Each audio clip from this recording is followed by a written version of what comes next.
अऊज़ु बिल्लाहि मिनश्शैतानिर्रजीम बिस्मिल्लाहिर्रहमानिर्रहीम।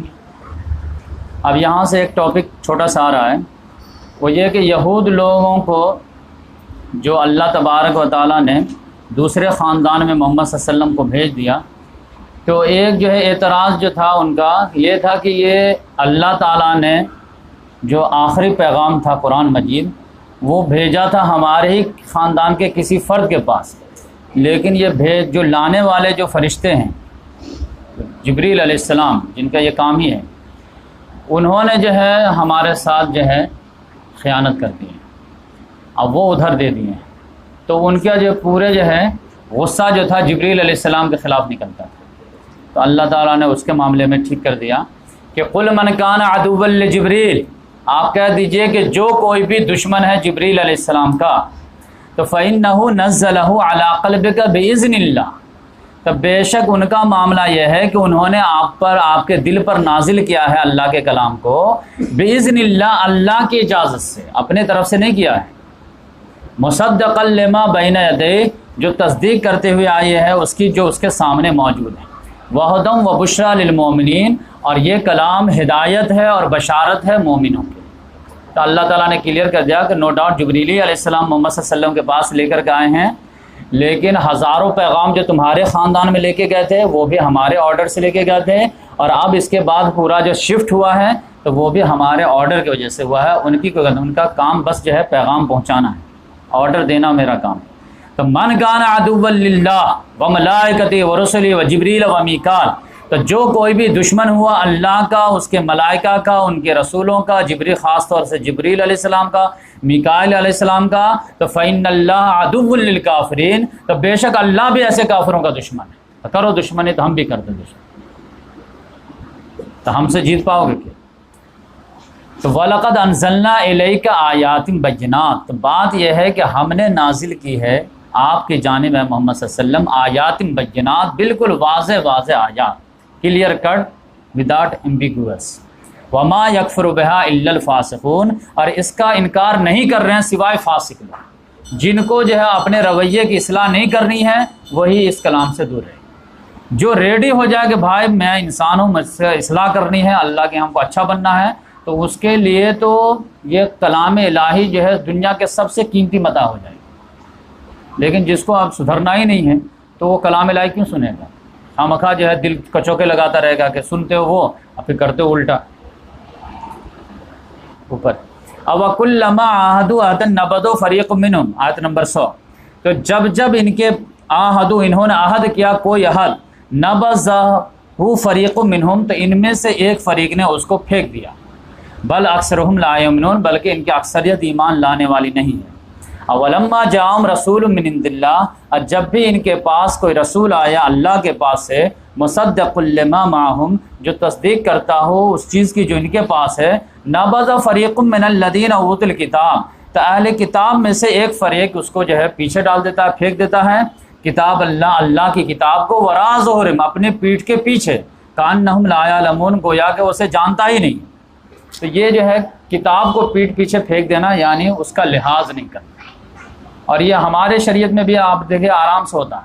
कारोबार करने जाएंगे तो किताब से पूछा ही नहीं जाएगा कि क्या चीज़ जायज़ है क्या चीज़ नाजायज़ है, बस सब जो मामला चल रहे उसको देखो। शादी ब्याह घर में होने वाली है तो कोई आलिम का घराना भी नहीं बैठता है कि भाई बैठते हैं सब लोग, औरत मर्द सब दीन पसंद है, चलो डिसाइड करते हैं कि सुन्नत के मुताबिक शादी हो जाए। कोई याद भी दिलाए तब भी कहते नहीं नहीं वो ठीक है, वो ज़माने की बात है, इतना तो होता ही है, समाज क्या कहेगा, ये क्या कहेगा, लड़की वाला क्या कहेगा, लड़का वाला क्या कहेगा, यानी किताब क्या कहेगा वो जाने दो, समाज क्या कहेगा ये इसका ख्याल रखो। तो ये बात समझ आए, जिसका भी ख्याल रखा जाएगा उसी की आप इबादत कर रहे हैं। किसी का लिहाज नहीं होना चाहिए खुदा के मुकाबले, लिहाज है लेकिन जहाँ पर खुदा का लिहाज ना टकरा रहा, तो इस लिहाज से किसी भी मामले, तो हमारे यहाँ अक्सर और बेशतर मामला, इवन कि आप जो है, अगर आपको समझाने के लिए मैं एक एग्जाम्पल दूँ, आपको 99% लोग किताब को पीठ पीछे देते हुए नज़र आएंगे, ख़ास तौर से किस मामले में, जब किसी के तलाक का मसला आता है। कुरान में अभी सूरह बकरा में आएगा पूरा चैप्टर कि तलाक कैसे देना है, और फिर जो है हदीस में भी उसका पूरा तफसील है। आप जो है 100 तलाक शुदा लोगों को लेकर आए जिन्होंने तलाक दी, आप उनसे पूछे कि आपने किस स्टाइल में तलाक दिया, कुरान के मुताबिक दिए हैं या कुरान से हट के दिए। देना जायज़ नहीं, मतलब समझ जाए कि वो बिल्कुल जेन्युइन दिए हैं जहाँ पे जायज़ है उनको देना, लेकिन उन्होंने प्रोसेस किताबुल्लाह को फॉलो की या नहीं की। तो मेरा ख्याल यह है कि 95 भी नहीं 99% लोग फेल नज़र आएंगे।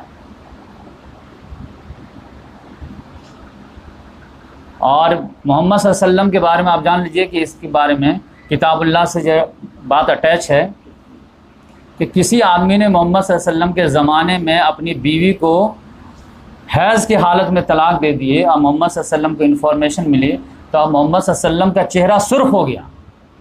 अब बोले कि ये क्या बात है कि मैं मौजूद हूँ फिर भी किताबुल्लाह से खिलवाड़ हो रहा। अब सेंटेंस देखिए, मैं मौजूद हूँ अभी ये हाल है कि किताबुल्लाह से खिलवाड़ हो रहा, तो मेरे बाद क्या हो। किताबुल्लाह से तो कोई खिलवाड़ नहीं किया था, सब तो चूम ही रहे थे, उसको रमज़ान में पढ़ ही रहे थे, सुन ही रहे थे, खिलवाड़ कहाँ हो रहा। कुरान में आया था कि जो है हैज़ की हालत में तलाक नहीं देनी, एक साथ 3 तलाक नहीं देनी, और दे दिया, खिलवाड़ ही हो गया ना। एक साहब हज़रत अब्दुल्लाह बिन उमर रज़ी अल्लाह ताला ने तो वापस करवाया, जाओ रुजू करो, फिर जब पाक हो जाए तो हर हो जाए फिर तुम तलाक देना, एक तलाक देना। लेकिन आप देख ले, बुलाइए, साहब लोग गुस्से में दे दिया। अरे प्यार में कौन देता तलाक, लेकिन गुस्से में तुमको शरीयत तुम्हारे ऊपर लागू नहीं है। जिसको ऐश में याद खुदा न रहे, तैश में खौफ खुदा न रहे, वो मुसलमान किस काम। यहीं पे तो आजमाइश होती है, नॉर्मल हालत में तो सब अल्लाह अल्लाह करता है। असल तो आजमाइश वही है ना कि तैश में आप अपने आप को कंट्रोल कर पाते कि नहीं खुदा के खौफ। ऐश में ये याद खुदा रहता कि नहीं रहता। बच्ची की शादी है, पता चला नमाजी का, क्यों, बहुत अच्छा रिश्ता मिला, उसी में मगन है। तो ये देखिए, किताब को पीठ पीछे फेंक देने का मसला ये मैं बड़ी तफसील से समझाया कि आप समझ जाइए कि आप कारोबार कर रहे हैं और कुरान के मुताबिक नहीं कर रहे हैं तो आपने किताब को पीछे देना। घर से आपने जो ताक में आगे रखा शोकेस में, लेकिन प्रैक्टिकल में तो उसको पीछे डाल।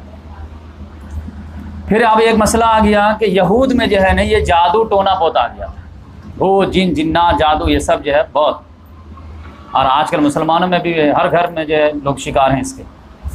तो ये लोग जो है नक्श सुलेमानी पूरा इल्ज़ाम लगा दिए सुलेमान अलैहिस्सलाम कि यह हमारे यहाँ जो आ रहा है ना ये सुलेमान अलैहिस्सलाम के टाइम से आ रहा है, तो नबी थे तो हमारे लिए भी जायज़।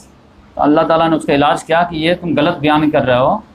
वत्तबऊ मा ततलु शयातीन अला मुल्क सुलेमान, ये लोग इत्तबा कर रहे थे उस चीज़ की जो शैतान तिलावत करता था मुल्क सुलेमान में।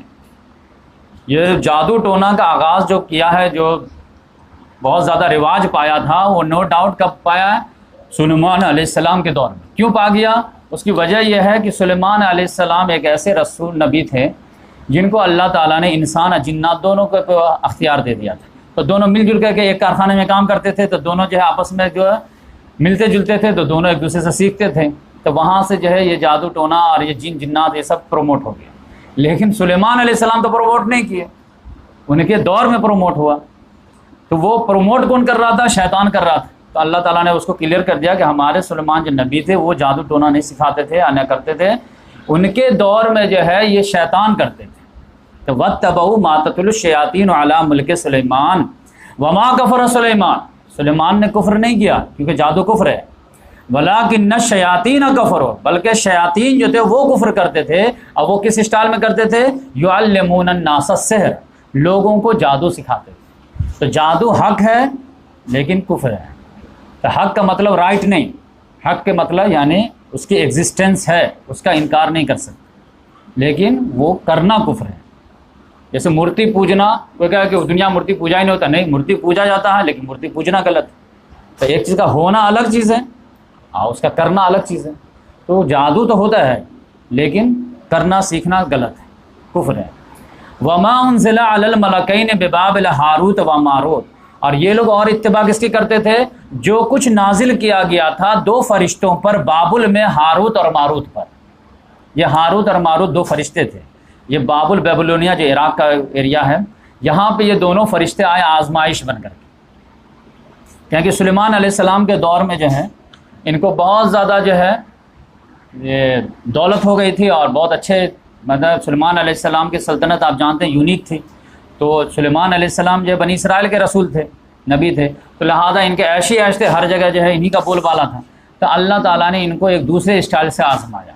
अब दुश्मन की तरफ से डर नहीं है तो अल्लाह ताला ने इनको दूसरे तरह से आजमाया। वो आजमाइश क्या कर दिया कि दो फरिश्तों को अल्लाह ताला ने भेज दिया, हारूत और मारूत बाबुल में। अब वो कहते थे कि देखो भाई मैं आप लोगों को जादू सिखाऊंगा। कौन कौन सीखना चाहता है? तो हाथ उठाए, हम लोग सब लोग सीखना चाहते हैं। लेकिन जो भी शॉर्ट लिस्ट होते थे तो उनको सिखाने से पहले बोल देते थे कि भाई जान लो कि जादू सीखना कुफ्र है, तो आप मत सीखो। लेकिन फिर भी आप बोलोगे तो मैं सिखा दूंगा, कोई मसला नहीं, लेकिन ये जान लो कि ये कुफ्र है, आप सीखोगे तो कुफ्र करो। तो अक्सर लोग कहते थे चलेगा आप सिखाइए मुझे। तो आजमाइश में फेल हो गए ना। फिर सीखते भी क्या थे कि कोई बेनिफिट वाला चीज़ सीखते कि किसी को नज़र दौड़ा फिर जो है करोड़ों रुपये आ जाते। भाई एक बात भी समझ में आती है, सीखते क्या थे कि हमको सिखाइए ऐसा जादू कि मैं शौहर बीवी में जुदाई करा, तलाक करा। तब इससे जो है घाटा ही हो सकता, फ़ायदा तो नहीं हो सकता। बस इससे क्या है कि हसद को थोड़े से सुकून मिल सकता है कि दूसरे का घर क्यों अच्छा चल रहा, वो लड़का लड़की शादी हुई क्यों जो है दोनों के जो झगड़ा नहीं हो रहा, लड़ाई नहीं हो रही। तो इससे जो है वो जो टेंशन रहता है तो वो जो टेंशन में थोड़ी कमी आ जाती है। तो अल्लाह ताला ने कहा कि जो जब फितरत बिगड़ जाती है तो सुकून जो इसमें मिलता है। जब फितरत सही रहती है तो घर बसा के किसी को सुकून मिलता है, और जब फितरत बिगड़ जाती है तो किसी का घर उजाड़ को सुकून मिलता है। तो वो जो है अल्लाह ताला ने उसकी मिसाल दी। तो अब मैं तर्जुमा करूँगा, आपको फटाफट समझ में आएगा। वत्तबऊ माततुल शयातीन अला मुल्क सुलैमान वमा कफर सुलैमान वलाकिन्न शयातीन कफरू युअल्लिमून अन्नास अस्सिर वमा उनज़िला अलल मलकैन बिबाबिल हारूत व मारूत वमा युअल्लिमान मिन अहदिन हत्ता यक़ूला।